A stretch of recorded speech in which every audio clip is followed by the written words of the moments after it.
Olá, seja muito bem-vindo. Eu sou Jeremias Gomes, você está no Ideias e Debates. Nosso papo hoje é sobre criptomoedas. Provavelmente você já ouviu falar de gente que ganhou muito dinheiro, já ouviu falar de gente que perdeu dinheiro.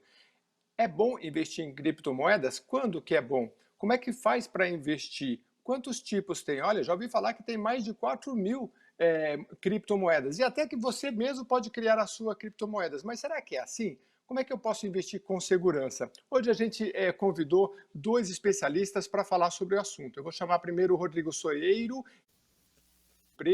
é de uma empresa aí especializada sobre o tema. Seja muito bem-vindo, Rodrigo, aqui ao Ideias e Debates. Obrigado, Jeremias. É bom estar com vocês e fico à disposição para o esclarecimento das dúvidas aí.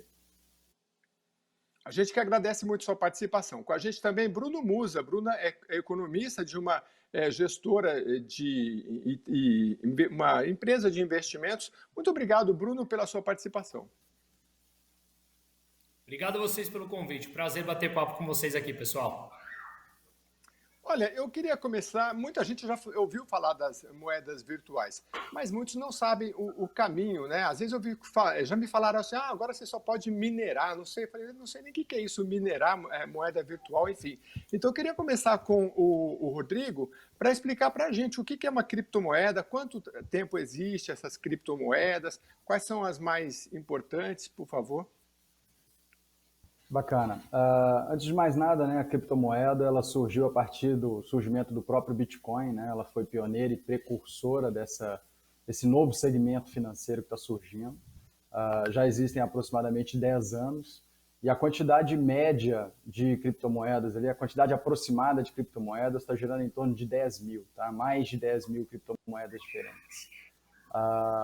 A proposta dessas criptomoedas, acho que é importante contextualizar aí para aqueles que estão bem distantes desse mercado, é que o principal aspecto que elas trazem consigo é alguma proposta de disrupção, normalmente tecnológica e normalmente de alguma forma espelhada no mercado financeiro tradicional, né? Então, salvo algumas exceções que se propõem a ter um papel de moeda, as demais são tokens que se propõem a exercer aí um apoio a um determinado projeto e sobre a valorização desse projeto e sobre o crescimento desse projeto vem o aumento da oferta e da demanda daquele token em si, né? Então, sim, é tratado como um ativo de investimento por muitos, mas é sabido também que todas elas têm aí uma iniciativa tecnológica por trás, ou seja, uma proposta de existir, né? Correto. Bruno, fica à vontade também para fazer uma introdução sobre esse tema. E eu queria saber se a gente, o Rodrigo trouxe aqui que já existe há mais de 10 anos, se já foi superado essa questão dos receios, porque é uma moeda que não tem um lastro governamental, mas, claro, o Bitcoin é extremamente utilizado, inclusive por grandes empresas, né? O que você pode acrescentar sobre esse tema?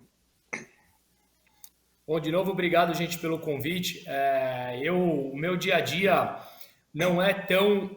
imagino que o do Rodrigo seja muito mais 100% voltado para criptos, né? O meu, como você falou na apresentação, a gente cuida de patrimônio de famílias e tem aquelas que sim têm o perfil para esse tipo de ativos. Eu mesmo sou um dos investidores em alguns tipos de ativos. E eu acho que, para mim, se vocês quiserem, a gente vai falando ao longo do programa, mas uma das grandes belezas do criptoativo, não, que a gente pode falar depois também, que é uma grande diferença entre uma moeda virtual lançada por um país ou um criptoativo. Para mim, a grande beleza, até pelo lado da economia, de escolas de economia que eu defendo, é você não ter a intervenção governamental no meio e ser uma moeda completamente descentralizada. Eu acho que a grande beleza da criptoativo está aí, né? Então, para quem é adepto a isso, de novo, a gente pode se aprofundar um pouquinho mais nisso. Eu acho que a grande oportunidade ela vem daí. Então, tem que entender que é um mercado extremamente volátil, tem que entender o que significa, onde está pisando, mas eu acho que tem bastante coisa bonita aí nas entrelinhas para a gente olhar nesse case de criptoativos atualmente. Ô Bruno, você que administra patrimônios de famílias, né? Tem bastante gente assim que te pergunta, porque assim, você vê, não sei, dizem que o brasileiro é bastante conservador, mas não dá para generalizar, né? As pessoas estão buscando essas chamadas, então, criptomoedas ativas, e o que você diz para elas nesses casos?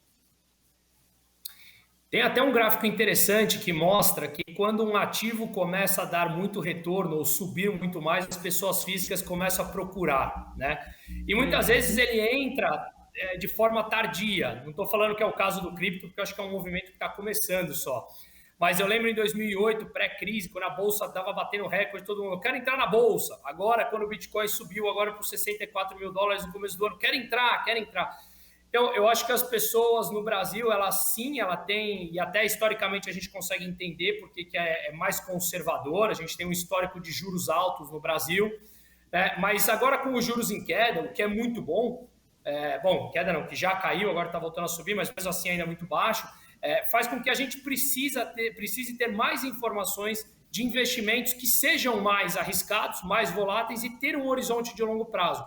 Então, sim, como a informação está muito mais disseminada hoje, eu vejo muita gente, e quando eu falo muito, falo de boca cheia mesmo, me perguntando sobre criptoativos para entender mais detalhes, o que é a mineração, o que significa isso, o que afinal de contas é uma blockchain. Então, o que eu acho disso, isso vai se tornar uma moeda realmente corrente, né? Então, você começa a ver, e eu acho isso muito legal, porque desperta curiosidade, o que leva ao aprendizado das pessoas. Então, sim, o meu dia a dia tem sido muito mais do que antes a responder perguntas sobre esse tipo de mercado. Então a gente vai Posso precisar complementar? muito da ajuda do Rodrigo Soeiro. Pode falar, Rodrigo. Deixa eu complementar a colocação do Bruno, que nós temos uns dados que levantamos junto à nossa base. Hoje nós somos uma empresa de 19 meses, tá? E exatamente por estarmos focados aí no público leigo, a gente teve um crescimento bem exponencial aí ao longo da nossa história. Nós estamos com 25 mil usuários de 118 países diferentes. Então, de dezembro para cá, a gente teve um salto aí de quase 600% na nossa base de usuários, e um salto também bastante relevante em capital sob gestão. E o que eu posso dizer é que as pessoas com faixa etária acima de 35 anos, eles têm aportado no nosso negócio algo próximo de 3 a 5% do capital disponível para investimento, tá? E aqueles que estão abaixo dessa faixa etária, de 35 a 25 anos, eles estão mais agressivos, eles estão trabalhando com algo próximo de 50 a 60% do capital disponível para investimento. Haja visto que são pessoas com uma faixa etária mais propensa ao risco também, né?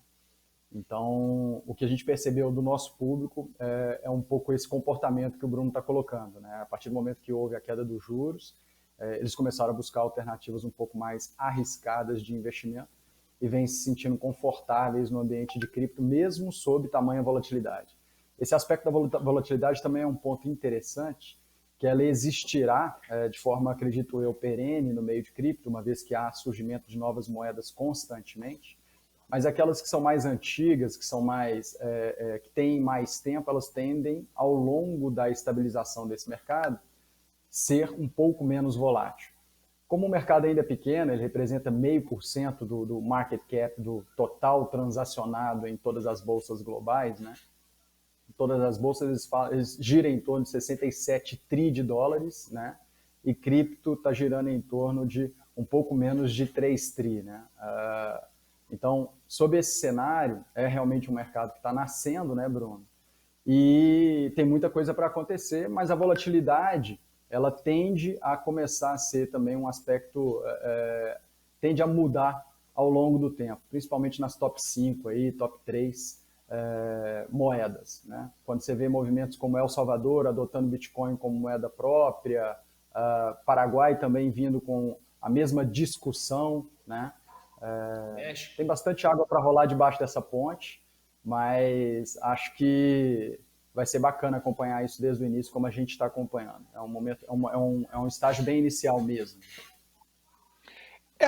Para falar de Bitcoin, essa volatilidade que você falou, hoje está mais de 60 mil um Bitcoin, né? Mas, sei lá, você pegar alguns anos atrás, você estava 10 mil, 20 mil, ou seja, ainda é muito volátil, e pelo menos me parece. E eu queria que você aproveitar já, eu queria deixar essa pergunta mais para o final, mas vou fazer já. o momento para se investir, por exemplo, em Bitcoin ou Ethereum, a gente pode falar um pouquinho da diferença, porque eu vi uma recente análise dizendo que, por exemplo, o Bitcoin, ele tem a cada 3 anos um ciclo assim de alta e depois de queda muito mais agressiva. E talvez fosse o momento agora, com essa queda, que cairia mais, bastante, esperar um pouco essa queda, porque seria um bom momento para comprar. O que você acha dessa análise aí, Rodrigo?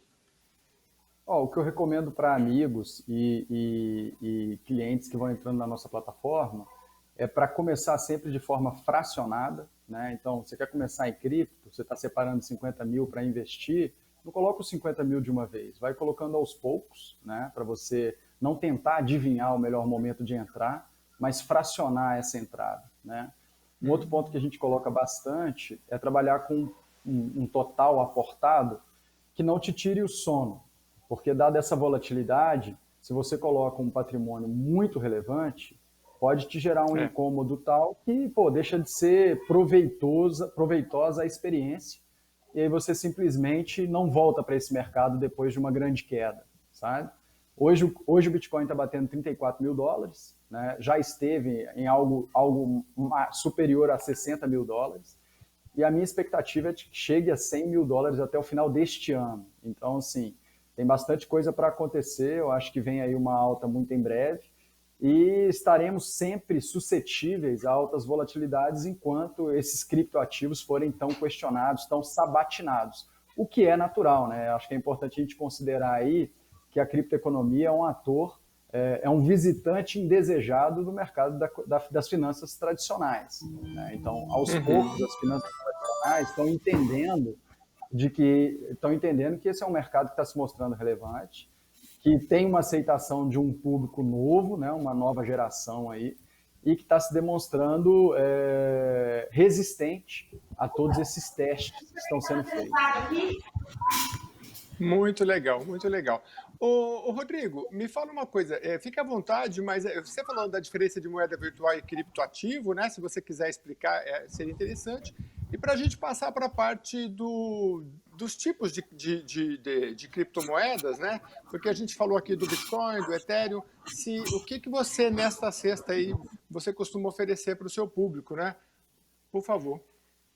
Hoje a gente trabalha com mais de 60 criptomoedas diferentes. Nós lançamos uma nova criptomoeda a cada quinzena, sob a votação da nossa comunidade, né? Então tem muita coisa boa surgindo continuamente nesse mercado e as comunidades se mantêm atentas e alertas a esse surgimento de novas tendências, que são onde estão as grandes oportunidades aí de saltos relevantes de rentabilidade. Então, a gente oferece não só essas que são as tops, né, Bitcoin, Ethereum, mas outras 60 criptomoedas diferentes. Quando a gente fala da diferença de criptomoeda para token, né, a criptomoeda ela consiste naquele papel de moeda, né, no propósito de exercer um papel de moeda, que foi o propósito inicial do Bitcoin, e a gente está vendo que na prática não é o papel que ele está exercendo, né? O Bitcoin está exercendo um papel muito mais de reserva de valor do que de moeda em si, né? Já o Ethereum não, o Ethereum ele já surgiu como uma proposta de plataforma, né, que propicia uma série de outras emissões de moedas ou tokens, né? A própria moeda da Monos, a gente tem uma moeda própria, nós constituímos a partir do protocolo Ethereum, a ERC20, né? E emitimos a nossa moeda, que hoje está sob a variação de oferta e demanda desse mercado. Então, são propósitos diferentes de ativos que estão no mesmo setor, né? No mesmo segmento aí de criptoativos, digamos. Legal. Bruno, desculpa. É um tema vasto, tá? É muita informação nova para quem está ouvindo sobre esse assunto com um pouco mais de profundidade agora. Mas o que eu recomendo é a pessoa começar a tatear com pouco e ir se familiarizando, sabe?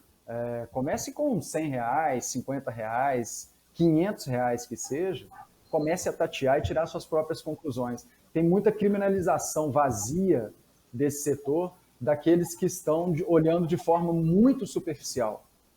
Toda a disrupção que esse setor está trazendo, sabe? Queria depois falar um pouquinho dessa disrupção, porque realmente é muito interessante, né, Bruno?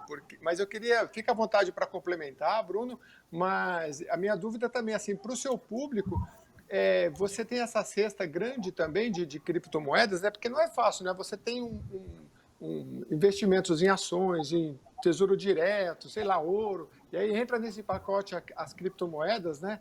Então, é um trabalho árduo para oferecer e encaixar em cada cliente que você tem, né? Mas, por favor, Bruno, pode complementar, por favor.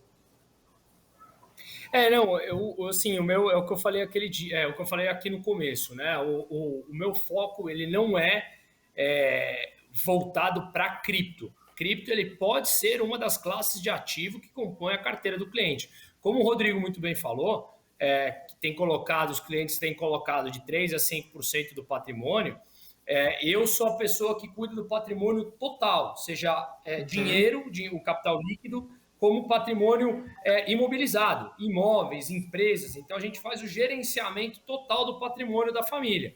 Qual tipo de ativo vai colocar dentro dessa carteira? Imagina um cliente normal, um investidor convencional, que coloque aí 3%, como o Rodrigo falou, existe outros 97% dentro da carteira de investimentos dele que tem que ser alocado. Aonde serão esses outros tipos de investimentos? Em imóveis, em ações, em renda fixa, em fundos, em internacional, esse tipo de coisa. Então, essa diversificação é muito mais o meu mundo. Mas cada vez mais você começa a ver pessoas que colocam um percentual, e eu concordo com o Rodrigo, que vai nessa faixa de 3 a 5%, dependendo do grau de risco que cada um aceite, a compor criptoativos dentro da carteira do pool de investimentos da família como um todo, entendeu? Que legal.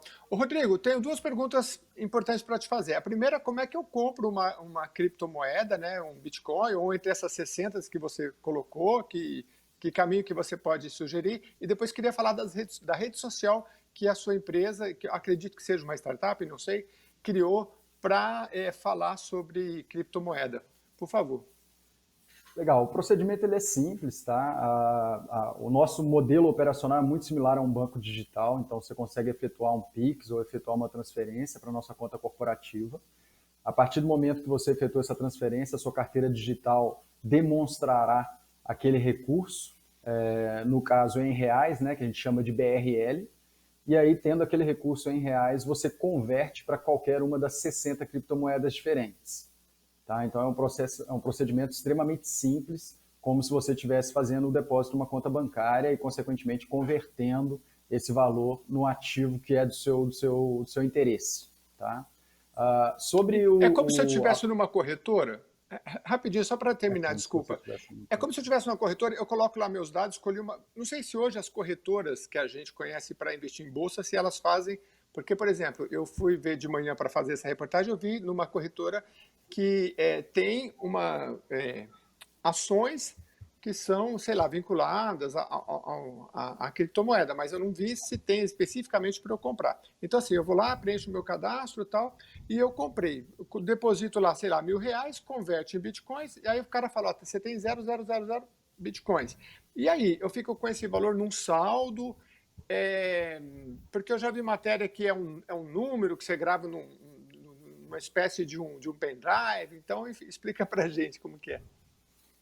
Como a minha abordagem é voltada para um público mais leigo, não há essa disponibilização de um número que você guarde num pendrive, coisas do tipo. Isso é mais voltado para um público um pouco mais heavy user, digamos, né?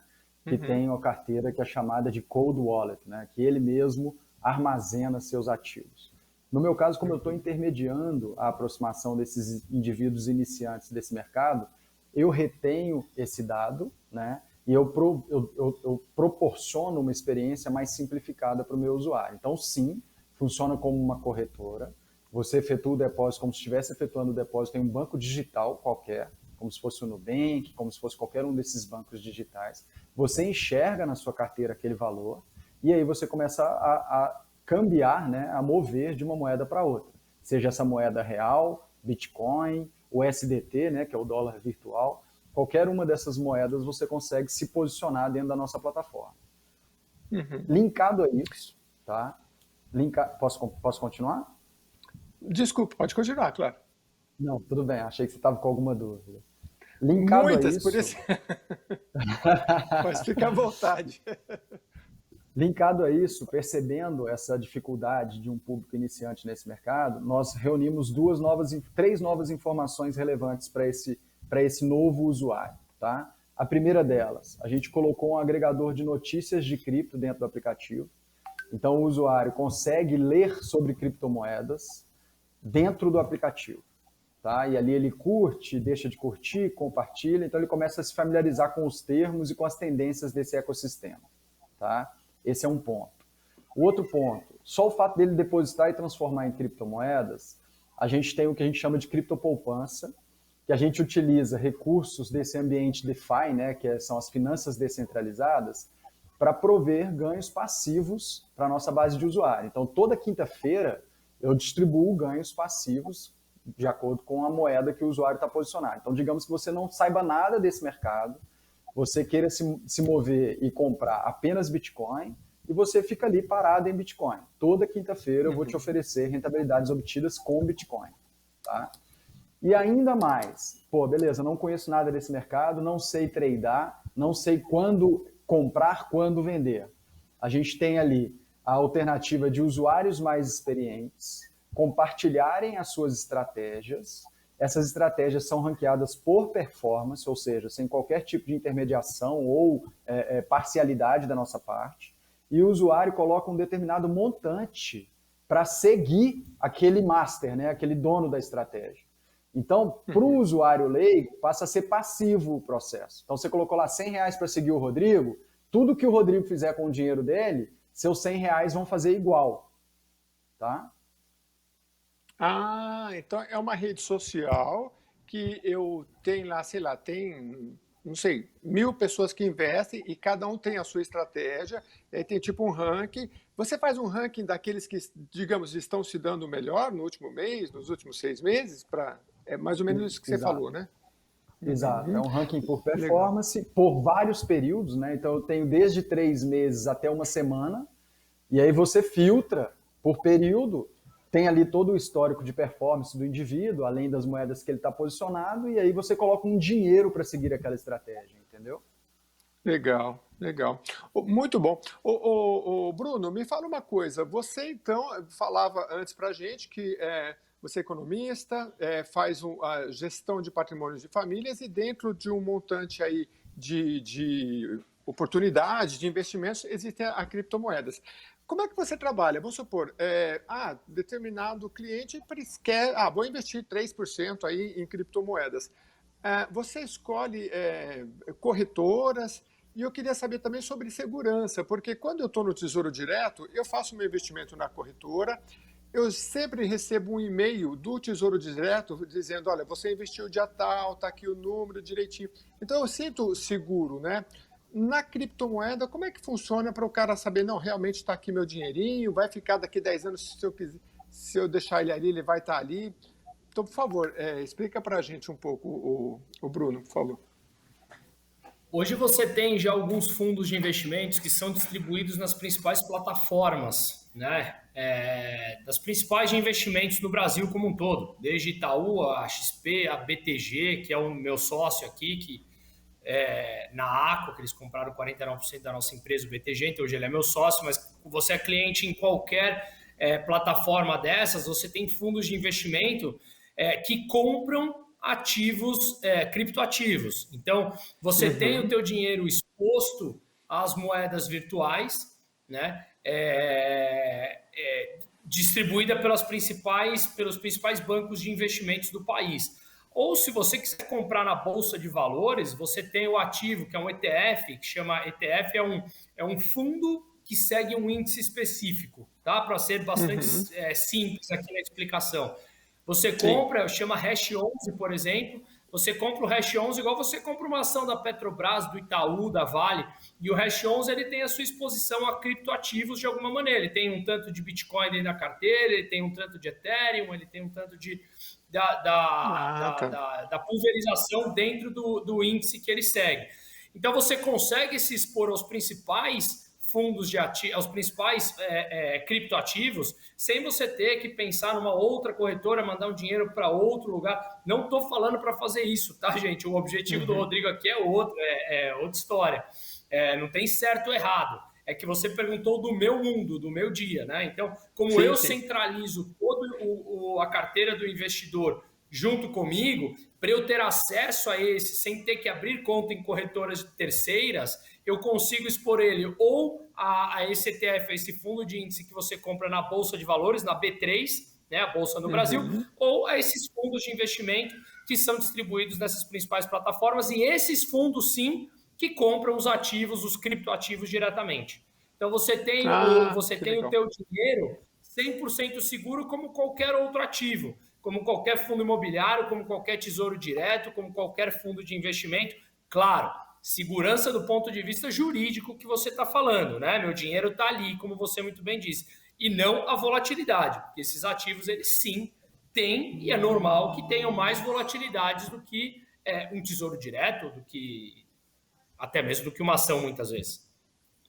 Muito legal. O Rodrigo, eu entrevistei o pessoal da Bolsa de Valores, eles têm um hub lá de educação maravilhoso para quem está iniciando, né? Muito bacana. E eu perguntei para eles na época o seguinte: olha, quando você tem muitas opções, isso é inclusive objeto de pesquisa, você cai naquela questão de escolher, falar, amanhã eu estudo isso, pega aquele pacote de coisa para estudar, deixa para amanhã, depois deixa para depois de amanhã, e você vai avançando e você fala, deixa o dinheiro na poupança ou no tesouro direto que é mais simples. Como é que a pessoa sai do 0 a 0 no caso da criptomoeda? No caso da Bolsa de Valores, eles me disseram o seguinte, olha, se você não entende nada, faz um ETF, como o Bruno falou aqui, né? Porque você tem, por exemplo, as 500 empresas americanas, as maiores, melhores empresas americanas, também não estou falando nada porque ninguém tenha que seguir isso, mas ele dizia, a possibilidade de você perder dinheiro é menor, então assim, é um meio de você começar. E no caso das criptomoedas, com 60 variações, que você indica para a gente começar? O que eu acho que um aspecto que é importante colocar é que, dentre uma comparação do meu modelo com o modelo apontado pelo Bruno agora, o nível de arrojo do nosso formato é muito maior, o nível de exposição ao risco é muito maior, né? Lembre-se que dentre esses 60 ativos que a gente oferece como alternativa de investimento, há ativos que deram 11.000% de ganho, 8.000% de ganho. Então, assim, é bem diferente do ambiente proposto pelo Bruno, que trabalha ali com as top criptomoedas, aonde o cara está querendo enxergar o criptoativo como mais uma opção de diversificação. No meu Entendi. caso, meu usuário está buscando alta exposição, consequentemente, alta rentabilização, né? Então, é diferente o perfil do público, sem dúvida nenhuma. No meu contexto, as alternativas que eu trago para que a pessoa consiga performar minimamente, mesmo sem ter conhecimento desse mercado, são duas: o ganho passivo, né, e seguir a estratégia de alguém que ele julga mais expert do que ele, né? Então, esses dois caminhos são caminhos que, mesmo sem estudar, o cara pode obter um mínimo de performance e, aos poucos, ele vai se familiarizando com esse mercado, sabe? Mas, dado o tamanho da complexidade que envolve todo esse ecossistema, um mínimo de estudo é necessário para a pessoa poder obter alguma performance. Se ele não quer estudar nada, não quer se familiarizar de forma alguma, talvez não seja interessante ele emergir. Pois é, eu fiz uma reportagem recente que dizia que os jovens brasileiros andam perdendo muito dinheiro na Bolsa, mas relacionado ao trade que o Rodrigo citou aqui, né? Que é você comprar na baixa e já vender rapidamente na alta. E já vi muita gente, amigos meus, até perderem dinheiro com isso, e hoje eles já evoluíram, passaram e falaram, não, hoje eu estou olhando a longo prazo, enfim. Tem, lógico, que aqueles que estudam e ganham dinheiro, como trade, mas, em geral, você tem que estudar para avançar. O Bruno, o que você pode dizer, então, das moedas? Assim, eu queria essa pergunta também para o Rodrigo, porque tem as 10 mais, o que a gente tem? O Bitcoin, principalmente enfatizar um pouquinho a diferença do Bitcoin para Ethereum, né? Para quem não conhece muito, as principais diferenças, se vale a pena investir um pouco em cada. Olha, eu vou tecnicamente sobre cada moeda, eu vou deixar que o Rodrigo explique, porque, de novo, esse é o dia a dia dele, ele com certeza conhece muito mais a fundo do que eu sobre cada moeda. Mas eu até falo aqui as coisas que eu sei por ter estudado, o que eu faço, acompanho dia a dia. E aí, Rodrigo, se eu falar alguma besteira aqui, por favor, você me corrige, né? O Bitcoin, ele é um fundo, ele é uma moeda que ela foi a primeira, né? Então, como primeira, eu acredito que ela teve o grande ascensão, não só em valor, mas como até do lado de marketing, né? Ela é muito mais conhecida do que outras, e a partir da Bitcoin foram criadas outras que se tornaram famosas, como Ethereum, por exemplo, Bitcoin Cash e tantas outras, como o Rodrigo falou, que tem mais de 10 mil, né? Hoje foi isso que você falou? É Esse isso aí. número eu nem sabia. Então, eu acredito que como o Bitcoin, ele tem, de novo, Rodrigo, por favor, sinta-se à vontade para me interromper aqui, tá? Como o Bitcoin, ele tem um limite, acho que são 21 milhões de Bitcoins de unidade, que depois ela tende a zero e depois não tem mais produção do Bitcoin, né? E eu acho que um dos grandes valores econômicos que um ativo tem é a escassez dele, né? E eu brinco que, por exemplo, o ouro ele continua tendo um valor desde a época do padrão ouro, lá nos seus anos, quando terminou nos anos 70, porque justamente pela escassez, né? Economicamente falando, qualquer ativo que tem uma escassez, ele tem um valor agregado nele. Se você começa a encontrar pepita de ouro na rua, o valor provavelmente cairia, né? Então, eu acho que conforme o Bitcoin ele for tendendo a chegar nesse limite de produção, outras moedas, como já vem acontecendo, mais de 10 mil, ele falou, vão surgindo e vão criando novas oportunidades nesse novo ecossistema, né?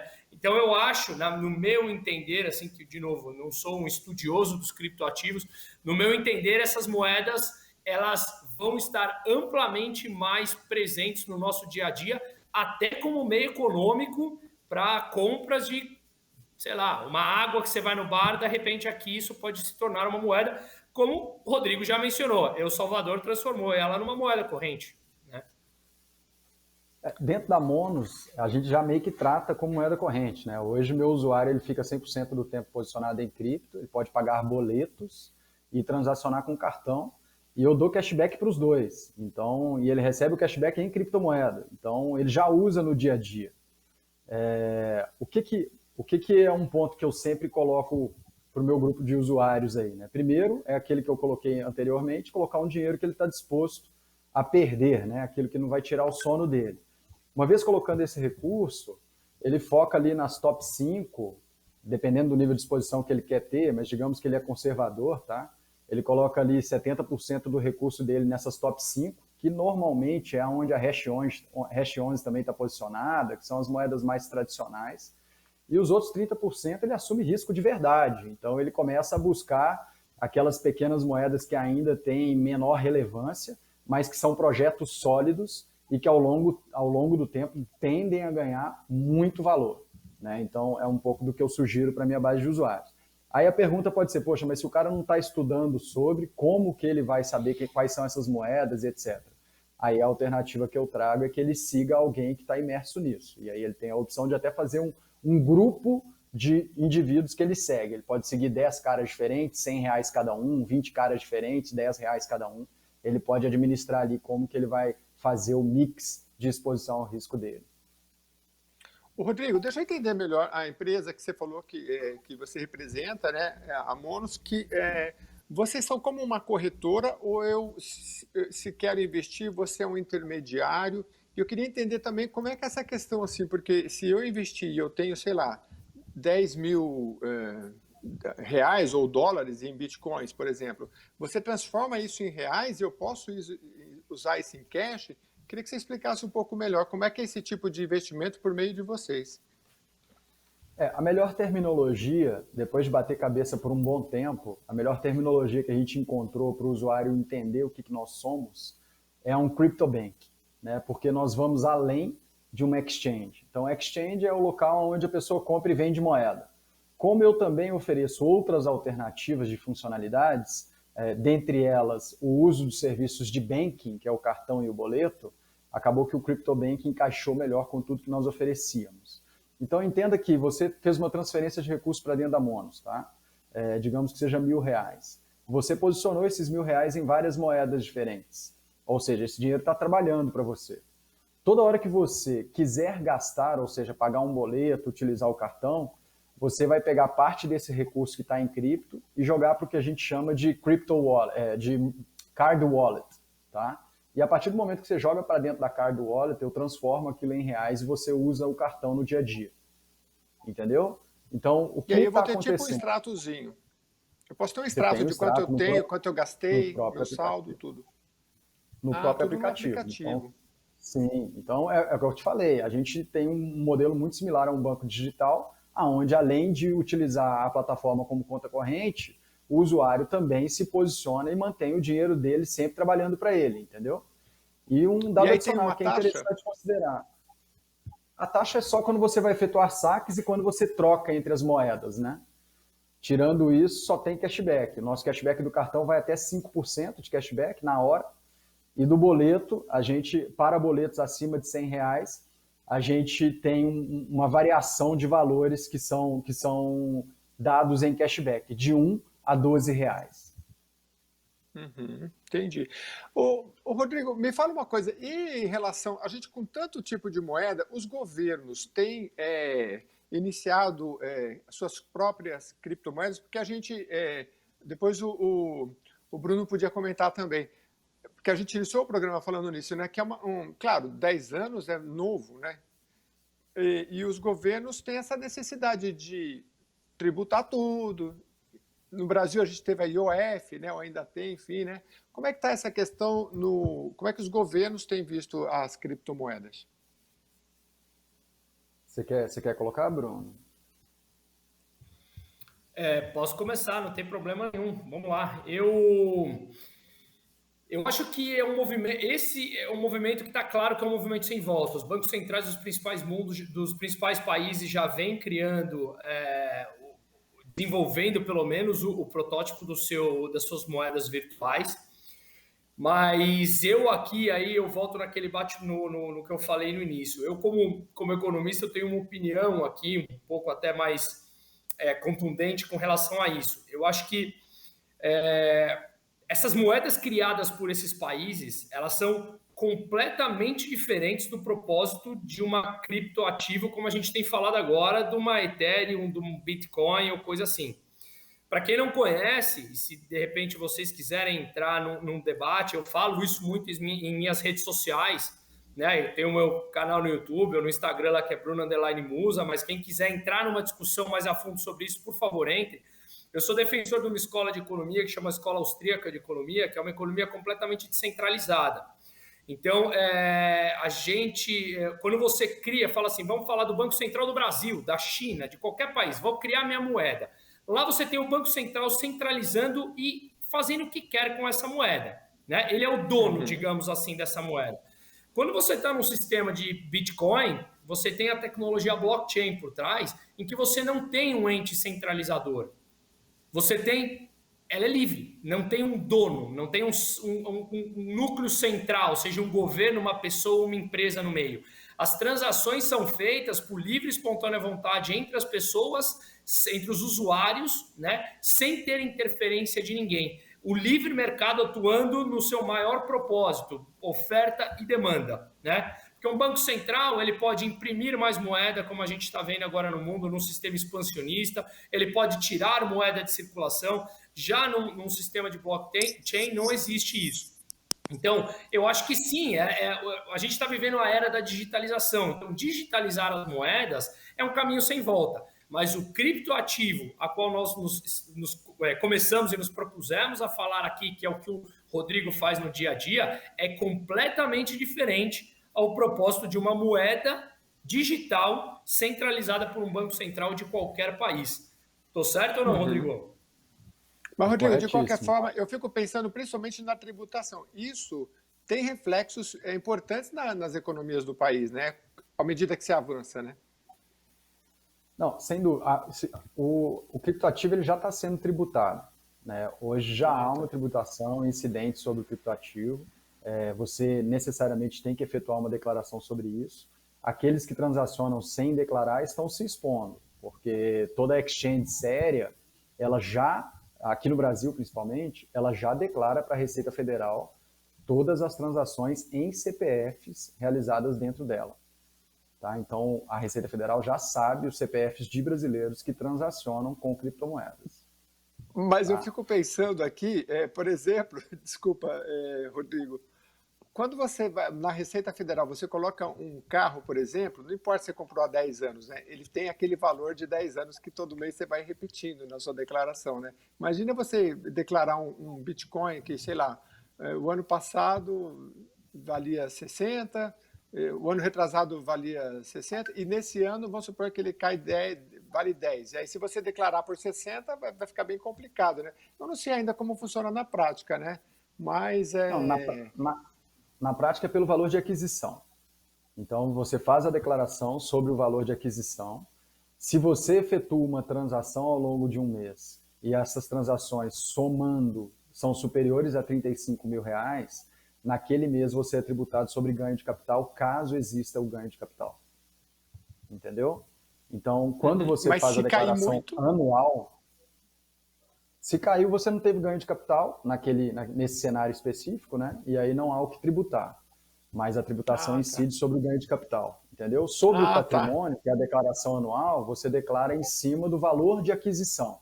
Então, se você adquiriu o Bitcoin quando ele custava $500 e hoje ele está valendo $34.000, o valor que você está declarando é o valor de aquisição da época. Mas aí não tem um perigo, por exemplo, de eu declarei o ano passado ele estava 60 mil, vamos supor que hoje ele está $10.000, né? A Receita vai entender que eu tenho um patrimônio de 60 mil, não de 10 mil, né? Hoje a regra é essa, você está fazendo a declaração conforme a regra estipulou, que é sobre o valor de aquisição. Então você está De cumprindo a aquisição. orientação. Entendi. Tá? É Quer sempre sobre o valor complementar? de aquisição. É, Tá mas você certo. concorda, que é a mesma coisa, Jeremias, do que se você comprar um ativo, um bem, um apartamento ou uma casa, vem uma Certo. crise imobiliária como foi em 2009, ela caiu de valor. Ou você compra uma Petrobras e de repente o papel cai 50%, você também tem um valor menor, né? Então eu acho que é se acostumar a essa nova realidade e as regras elas vão se adaptando para melhor atender aquele momento. Mas um ativo é mais ou menos volátil, mas o conceito da regra ele é o mesmo para qualquer ativo que você está comprando, entendeu? Faz Sim, sentido? entendi. Ô, Rodrigo, como é que é o perfil do seu investidor? Acho que são os mais variados possíveis, né? Mas o que você tem aí? Uma rapaziada que faz uma cesta com várias criptomoedas? Ou tem aquele que fala, não, meu negócio é só Ethereum e acabou, eu vou nessa aqui? O meu principal perfil é do que a gente chama de holders, né? Aquela pessoa que compra pensando no longo prazo e a partir daquele momento ele continua acumulando, digamos. Então, nesse cenário de baixa, por exemplo, da volatilidade de mercado, ele continua comprando. Então, ele está enxergando esse cenário de baixa como uma oportunidade para melhorar o preço médio e continuar acumulando. Então, esse é o perfil aí do meu usuário atualmente, a grande maioria, 80% deles. Deixa eu só pedir um segundo que minha bateria desconectou aqui, eu vou conectá-la novamente, pode? Só um segundo. Não, a gente volta então aqui com o Bruno. Ô, Bruno, a gente já está. Fica à vontade, viu, Rodrigo? Vamos fechar aqui no Bruno então. Ô, Bruno, me fala uma coisa. Que você. A gente está caminhando para o final. Se eu esquecer alguma coisa, fala para a gente aí. Não é tão nova a criptomoeda, mas o que você pode falar para o investidor? Nós temos aquele mais agressivo, nós temos aquele que fala, não, vou tirar só um pouquinho, mas acho que só um pouquinho dentro desse mercado, pelo menos, claro que a gente não vai brincar com dinheiro, né? Mas pelo menos para experimentar, muitas pessoas têm optado por isso, né? Tem optado, e eu acho que para as pessoas não se frustrarem, de novo, eu estou já há muitos anos nesse mercado, eu atuei alguns anos, uns bons anos fora do Brasil, e aí eu percebi a diferença cultural que tem, por conta até do passado histórico, né, de um país e de outros, tá? Eu já tive a oportunidade de atuar em diversos países, então, e aí é legal de entender isso. No Brasil, a gente percebe que, como os juros historicamente foi alto, as pessoas aplicavam o dinheiro sem ter que tomar risco, né? E tinham lá seu retorno que era, digamos, pelo menos satisfatório. mas nunca foi levado em consideração que para você ter um retorno real do teu investimento, você tem que tirar a inflação. Então vamos supor que o dinheiro rendeu 1% ao mês. Se a inflação foi 1% no mês, o teu rendimento real é zero, porque você vai gastar a mesma coisa para comprar algum bem do que o seu investimento subiu. Né? O que acontece hoje no Brasil, assim como em outros países, é que a gente tem juros real negativo. Por que eu estou falando isso? Porque seja em criptoativo, seja em qualquer outro bem que você vá fazer seus investimentos, a gente tem que levar em consideração os juros real, aquele tirando a inflação. E quando os juros agora no Brasil caíram, que de novo é bom, porque não existe nenhum país historicamente falando que cresce com juros altos, a gente tem que entender que investir é um processo de longo prazo. Ninguém começa uma empresa para ser a melhor empresa do dia para a noite. Acontece, mas é raro. Ninguém, né? Uma família não se constrói do dia para a noite, uma amizade não se constrói. Então, uma carteira de investimento, a mesma coisa. E a gente está passando por esse processo cultural no Brasil de mudança de pensamento, né? É uma quebra de paradigma do que a gente sempre viveu e saber que investir é a longo prazo. Então, aquelas pessoas que vão investir em ação, que vão investir até mesmo em renda fixa, que tem sua volatilidade, que vão investir em criptoativo, ela tem que entender que aquilo é um processo de construção de patrimônio e para ela não se frustrar, não coloque o dinheiro que ela pode precisar no dia de amanhã para uma eventual necessidade, porque mais cedo ou mais tarde ele vai ter que tirar esse dinheiro e se ele colocou no momento em que esse dinheiro caiu por consequência do mercado, porque o mercado sobe e desce, ele vai sair de lá, vai ter que resgatar o dinheiro, vai ter prejuízo e vai sair achando que aquele mercado é muito ruim. E generaliza. O mercado de ações é muito ruim. Não. Será que você comprou aquilo baseado num dinheiro em que você não precisaria com um pensamento correto de longo prazo?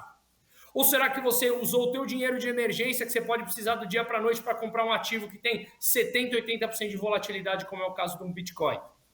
Né? Então, as pessoas, eu acho que têm que entender que investir é construir o patrimônio num longo prazo e que aquele dinheiro onde ela aloca os ativos de maior perfil de risco não é o dinheiro em que ela possa precisar numa eventual necessidade.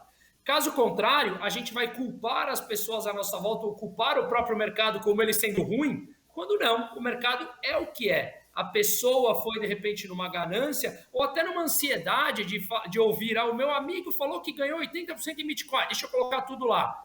Calma, vamos entender onde você está pisando. Vamos entender que tipo de dinheiro você está colocando lá. Um dinheiro que você vai precisar ou que você pode deixar para longo prazo.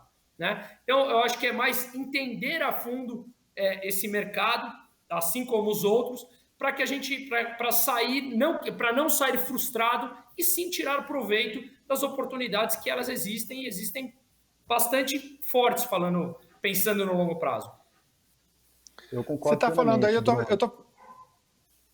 Rodrigo, eu estou fazendo uma analogia aqui, já vou passar a palavra para você, com o casamento. Tem que namorar primeiro, né? A molecada hoje quer casar direto, não dá, gente. Vamos devagar, primeiro namora, depois casa, e aí lá que se vai dar certo. Não é por aí, Rodrigo? A gente está chegando ao final, eu queria passar a palavra para você finalizar então, e fica à vontade, principalmente nessa questão da gente fazer uma filtragem, porque são muitos dados, muitas informações. Por favor, Rodrigo.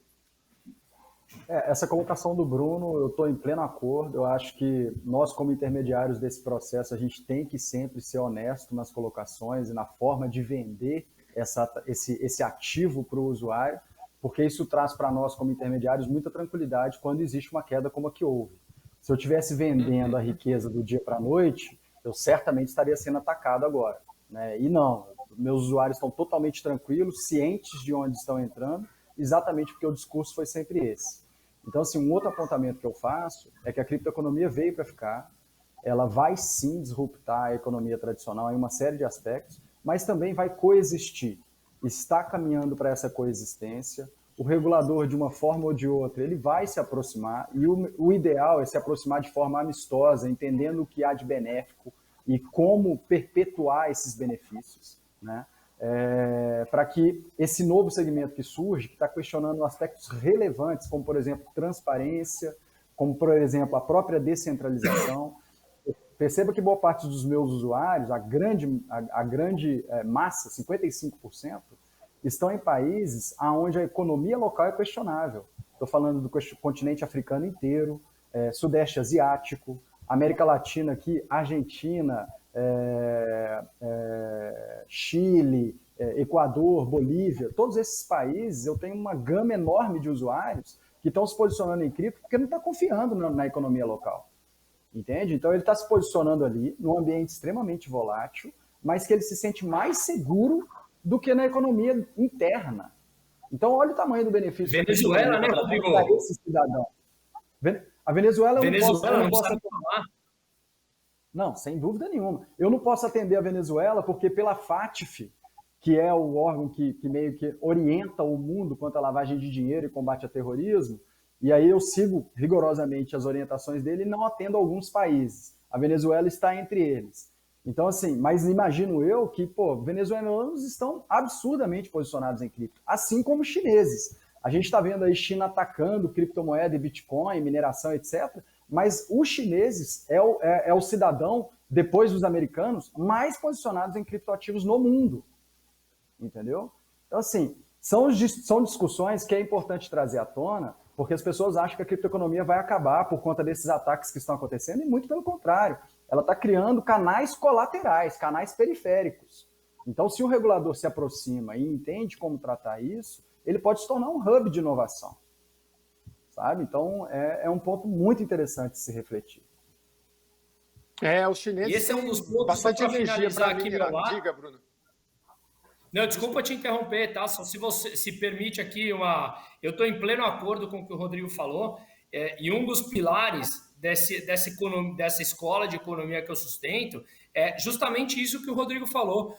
As pessoas e o mercado ele vai se ajustando para achar meios de saída. É como um rio que está descendo e encontra uma barreira, ele vai desviar para achar e continuar no curso dele. Então, as pessoas da Venezuela não têm condições de operar um calhamaço de papel que virou assim para comprar uma água na rua. Essas pessoas começam a mudar para outros tipos de ativo, por exemplo, o cripto. Então, questione quem questiona. Não, eu acho legal o que a Venezuela está fazendo ou não acho, não importa. As pessoas lá que têm dinheiro estão fugindo para outras coisas. Não estou falando fugindo do país, fugindo para outro ativo. O peso na Argentina, quando passou a ser controlado agora há pouco, tá bom, já tem um tempo também, mesma coisa. Você vê uma série de gente mandando dinheiro para fora da Argentina via cripto. Porque o peso ele é controlado, o peso argentino ele é controlado. Então, goste ou não, o mercado e as pessoas vão achando meio de saída para se adaptar àquelas regras que vão sendo impostas normalmente por burocracias que vão dificultando a vida das pessoas e de um país como um todo. Exatamente. Muito legal. Eu acho que isso seria a verdadeira globalização, que é uma globalização econômica, que hoje você pode... inclusive abrir empresas em outras partes do mundo, países mais avançados como Estônia, que eu já fiz reportagem, né? E você pode trabalhar e ter o investimento em criptomoeda, ou seja, é um universo de oportunidades que se abre. Bom, o programa chegou ao fim. Se você quiser conhecer mais sobre o Rodrigo Soeiro, Soeiro, coloca lá. Eu coloquei no YouTube, por exemplo, tem entrevista dele aqui para canal de economia, webinar, falando sobre criptomoeda, se vale a pena ou não. Hoje foi só uma introdução. Quer deixar alguma rede social também de vocês? Pode falar, que aí hoje foi só uma introdução para a gente avançar posteriormente, Rodrigo. Bacana, a gente tem bastantes lives que a gente faz todas as terças-feiras, tratando o tema criptomoedas, Monos com 2 N's, _ global. Então a gente tem o nosso canal do YouTube aí que tem muito conteúdo sobre cripto. Acho que vale a pena as pessoas começarem a se aproximar. E pode fazer o download do aplicativo também, que é gratuito. Só buscar Monos, MONNOS, está disponível tanto em Apple quanto em Android. Para estudar sobre o tema, bastante legal. E o Bruno Musa tem um canal no YouTube, Minuto do Musa, tem 224 vídeos. Então, tira um tempo aí, compra pipoca e vai assistir os vídeos dele, que tá bem legal. Obrigado, viu, Bruno? Se quiser deixar aí se você tem Instagram, a galera que quer te seguir, o seu conteúdo é importante. O meu é Bruno _ Musa, eu faço justamente como educativo. Eu dou aula em universidades aqui, fora do Brasil também, em Madrid, sobre macroeconomia. Então, o que eu tento passar lá diariamente é um pouquinho, assim, um overview do que do que as principais notícias estão dizendo e basicamente tentar mostrar isso num linguajar de alguém que não é do ramo da economia. Então, que esse monte de sopa de letrinhas que a gente falou aqui, hash 11, ou IPCA, ou IGPM, ou CDI, o que é que significa? Afinal de contas, falam que o IPCA subiu, falam que o CDI caiu, legal, mas o que muda quando eu vou sair na rua para comprar um pão? Isso muda a minha vida? E muda. Né? Então, eu tento transformar isso de uma maneira mais democrática para que todo mundo possa entender o que isso representa na vida de cada um, né? Então eu tento colocar isso diariamente lá nos meus canais.